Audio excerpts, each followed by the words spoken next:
Hello, Abby. How are you doing today? I'm fine, thank you. You look good. Really? I don't feel good at all. Why is that? I really don't know why. What's wrong with me? I don't understand why I feel down and complete all the time. A great job. And 2 wonderful kids. And an okay husband. But I feel something's missing in my life. You're saying you feel dissatisfied even though you might have a lot of reasons to be happy. Yes, I know I should feel wonderful. And I'm thankful for everything that I have. But there's always sadness and anger mixed up together in my heart. And I always have this heaviness, this void, a sense that there's more to life than that. So you feel down because you don't understand why you can enjoy your life. Yeah, it's always been like this. I was once a happy child. My parents separated because my father was very abusive.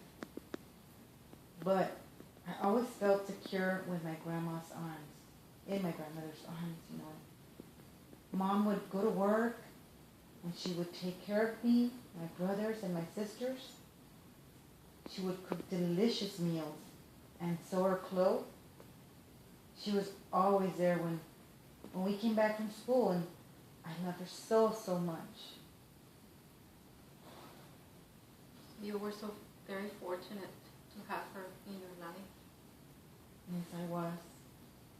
But I don't understand why God took her away. Why she had the horrible accident and abandoned me. I still miss her, and I wish she would still be here with us.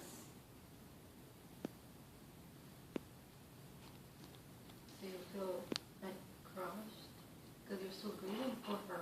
Mm-hmm. My grandma was a brave woman. Grandpa committed suicide when I was 29. And when he was 29, he left her alone to take care of her 2 children. Grandma was a seamstress, and she would make anything, even men's suits. She worked very hard and was able to provide for her family's needs. She never remarried because she decided that Grandpa was the only love of her life. Never really understood her reverence for his memory when he took his life and left her behind. But you still feel proud of your grandma because she had the courage to face life, to face difficulties, right, for the sake of her children. Mm-hmm.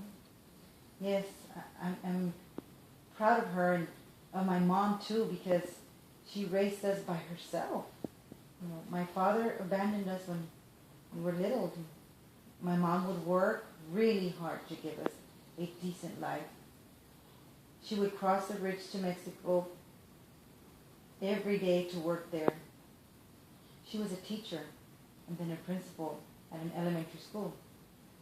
And we would stay with Grandma. She was so warm and loving. I didn't really miss my mom while she was at work. Grandma was our mom, too. But that woman ran over her. When that woman ran over her, everything just changed.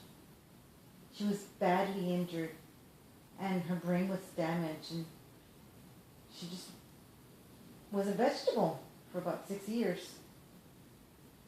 She was so suddenly taken away from us, and my mom too. She would spend her free time at the nursing home with Grandma. I'm sorry about that.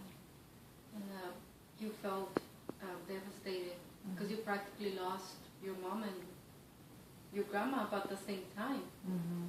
Oh my. Yes, all my teenage years were full of sadness. I felt gloomy all the time.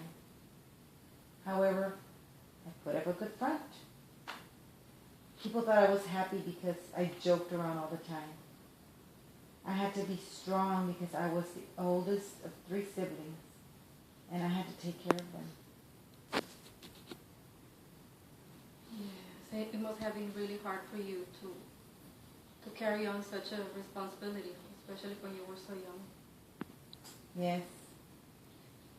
After Grandma had the accident, I was left with the burden of caring for my brother and sisters, because my mom was always working or taking care of Grandma, and I still feel responsible for the well-being of the whole family.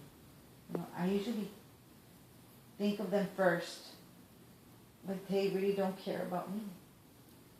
They're always in their own world. They just want my money and my help. But when I need something from them, they can't or won't help me.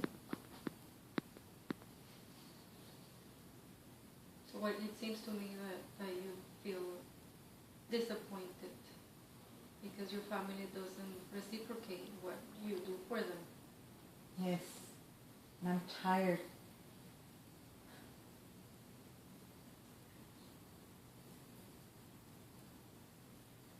I'm tired of their dependence on me. Every time I try to bring up the subject, they just change the topic and pretend to get mad and leave me standing there. You're saying you feel anxious because you cannot tell them, you cannot find a way to tell them that they cannot depend on you anymore, that they have to stand on their own. Mm-hmm. Yeah. Yes, I'm afraid they'll get mad at me and refuse to help them. But I know that it's time for them to be on their own. They have good jobs, but they seem to never have enough money to cover their expenses. Maybe it's my fault for always being there for them, but they don't care about me. They never call me, visit me, except when they need something. So you feel frustrated and unloved because your family doesn't seem to appreciate all the sacrifices you have made for them in order to keep the stability in the family when your mom and your grandma could not take care of you.